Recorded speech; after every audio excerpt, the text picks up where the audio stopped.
This might be a good spot to find some ingredients. Ah, shut up, Donald! Kingdom Hearts 3 is the game that took so long to come out that most of my hype for the game had already dissipated into nothingness. Much like my bank account after Nintendo announces anything that has Zelda in the title. Now when Kingdom Hearts 2 released, I was fully invested in its universe and obsessed with the franchise. I was also a young 21-year-old otaku who had way too many hentai-like fantasies. Like, way too many. So 13 years later, would the game be able to reignite the otaku within me and satisfy any dormant Kingdom Hearts desires that I may have? Well, the answer is no. I won't even string you along, it's just no. But I worked really hard to get the Platinum Trophy in this game, so please follow along to get a glimpse of my journey in acquiring my 4th ever Platinum Trophy. It's not a vacation. Let's go! The game started off on the right foot with a nostalgic opening trailer and tons of nostalgic punches to hook back the old Kingdom Hearts fan. Seeing the camaraderie between Sora, Donald, and Goofy was like being home again. Seeing Jiminy Cricket rejoin the crew pulled some heartstrings along with starting the game off with the gummy ship and heading back to one of the first worlds seen in the franchise, Olympus. Even upon landing here, the crew reminisces about their previous visit from the first Kingdom Hearts. It sets a great tone to welcome back old players to the series. So at this point I'm fired up, right? I got my crash course on everything that's happened, and I got my Keyblade, my sidekicks, my cricket. Let's do this. Boom, fight some Heartless, and not even 5 minutes of controlling Sora, a damn cutscene. One of many, many more to come. Which leads us to one of my biggest gripes with this game. It's atrocious overuse of cutscenes. And it would be one thing if they were captivating, but it's usually just cringe-inducing, long-winded, pointless gasping and wondering from Sora and company, going like, oh. Sora? They drag on for so long it actually takes the player out of the game. I'd usually end up tossing my controller aside and start looking at my phone just waiting for the scene to go by. In fact, around mid-game, once I just realized the cutscenes are just rehashing the Disney movie storyline, I just flat out started skipping them. And honestly, that's when I would have the most fun, as I could just focus on actually playing the game. Now while we're on the topic of cutscenes, let's talk story. So the point of cutscenes is usually to flesh out a story and add to it, right? This game doesn't even do that. It's so lost inside its own ass it doesn't even know what it's trying to do anymore. In the first Kingdom Hearts game, it was so simple. You played as Sora, got attached to your 2 friends, then boom, darkness destroys your world and you wake up in a new place and have to seek out your friends while sealing the darkness in the worlds you encountered along the way. Wow, look at that. I just described a Kingdom Hearts story in 2 sentences and there's a nice flow to it. The player is driven to advance because the first few hours of the game invested you in the characters and their bond. So here you start off as a powered down Sora who has to gain the power of Awakening, which we don't have a clue what that means, and no one seems to be able to help Sora. But King Mickey and Riku already have this power, and they're both Keyblade wielders, so why the hell do we even need Sora? What's so special about him? Oh right, he's got like 3 other hearts inside his own heart or something, plus like his hair is protagonist level spiky, so I guess? The whole story is literally sitting on hold for our boy Sora to figure his shit out, and spoilers, it takes him about 30 hours to figure it out. And he does it by literally stumbling around from world to world, just blabbing on about how much he loves everyone and everything is just jolly williker happy time. It's pointless, it doesn't do the franchise justice, and I don't like it. Did that stop me from sinking 60 hours into the game and getting a Platinum Trophy though? Well, of course not. In fact, this is my 4th Platinum Trophy, and I love it. When the first game came out on the PlayStation 2, I was hooked and I unlocked everything in it. Back then, there was no such thing as trophies, and yet I still completed all these side challenges. Well, couple that nostalgia with clear bragging right trophies, and I was driven to obtain these. To be fair, most were pretty easy to obtain and none of them came off as extremely grindy. The most grindy was leveling up to level 99, and even that only took an additional hour to close the gap from where I naturally ended the game. Alright, so we know what sucks, but let's talk about what this game did do right, starting with the Gummy Ship minigame. Alright, the Gummy Ship segments have been around since the start of the franchise, and I love the promise it had, but it was never really executed that well. I'm happy to say they finally nailed it in this game. Whenever I got too pissed from the droning cutscenes, I could just hop into my Gummy Ship and coast away into one of 3 galaxies, destroying everything I could find. Players can choose to bypass all this by just warp tunnels, but for the intergalactic explorer, there's so much more to find, including enemy battles, boss battles, and hidden map pieces and tucked away crystals. There's even a secret hidden boss which I stumbled into and almost cried as it took over 15 minutes of holding the shoot button to kill it, as I hadn't gone in with the proper ship. The reward, to my surprise, was the blueprints for an ultimate gold ship, which let me go to town on all the remaining boss fights and just destroy. This was such a good time. Alas, it ended too soon. Come to think of it, anything that wasn't part of the main story actually ended up being far better than the game itself. There are several minigames in Kingdom Hearts 3 that all offer so much fun, such as the cooking minigame, which challenges you with cooking with mama style minigames. That's like minigame inception. Or then there's a pirate world, which gives you a ship to level up and command in an extremely light version of Assassin's Creed Black Flag. There's also a dozen little minigames that can be found in treasure chests that play out like old school LCD type minigames. They're super charming, but I was more than satisfied just playing these once. I've never been a big fan of games that just focus on getting high scores. That said, not all minigames in this game are to be praised. Some are flat out lame, like all of the Winnie the Pooh games or cracking the eggs in the cooking minigame.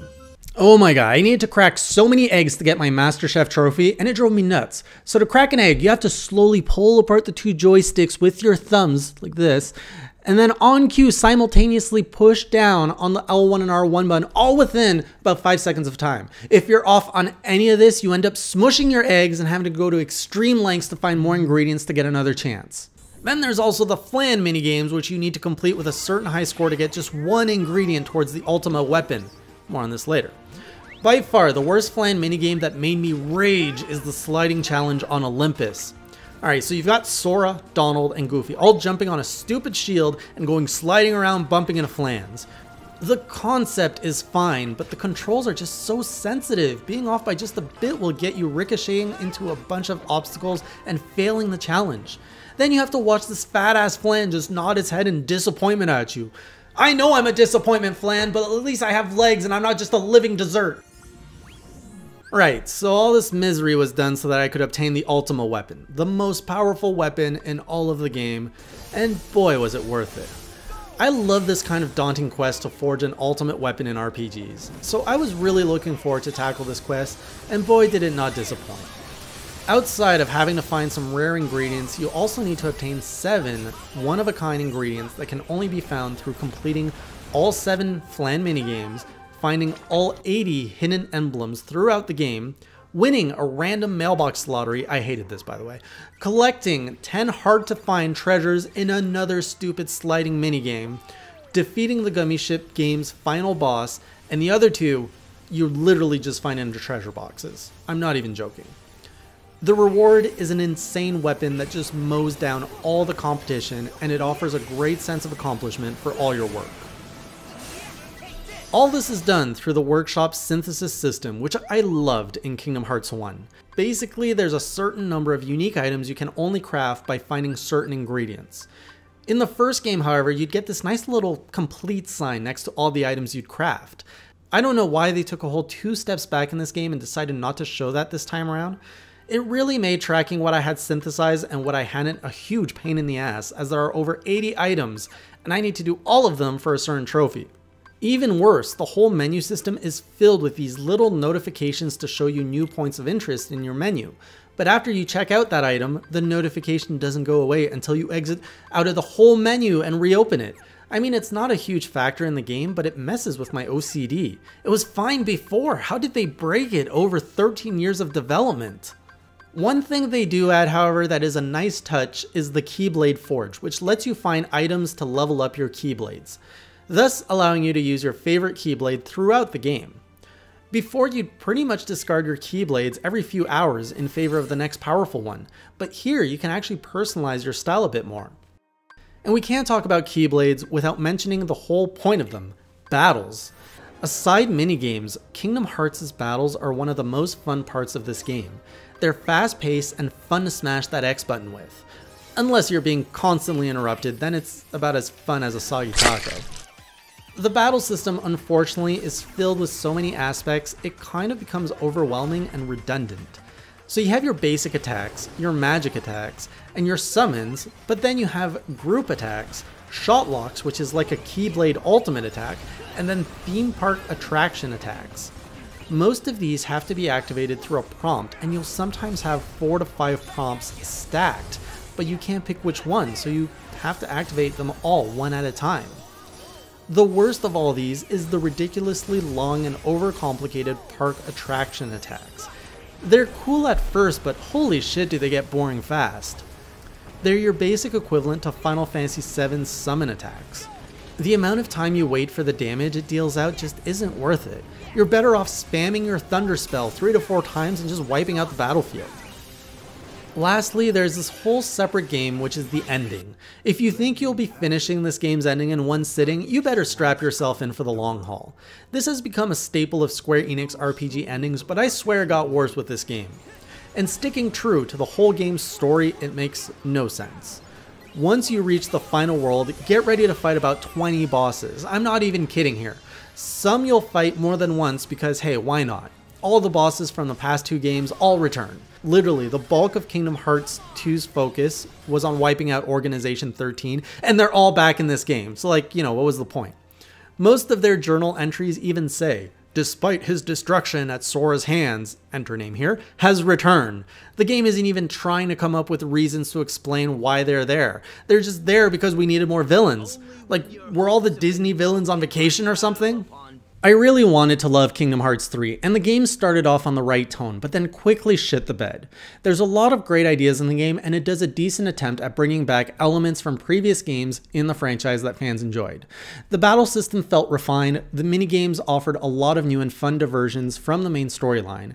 I have to commend the game that also tying up most of the loose ends in the series without creating more twisted storylines. The game ends nicely, and even with the after credit tease, it sets itself up for a whole new story that can start with a fresh foundation. Ironically enough, being an RPG, the game's greatest weakness has to be its storyline and character development. It's probably the most hollow RPG I've played for both those categories. There's little consequence to the character's actions, the story falls flat, and the cutscenes weigh down the game rather than elevate it. With the game's development spanning over a decade, my expectations had fallen quite a bit. It's quite rare to see a game stuck in development hell for so long actually come out any good. The game's director has confirmed that we'll be seeing some DLC later this year. Now, if I hadn't reviewed the game on the channel, I wouldn't be buying it, and been happy to end my time with this series.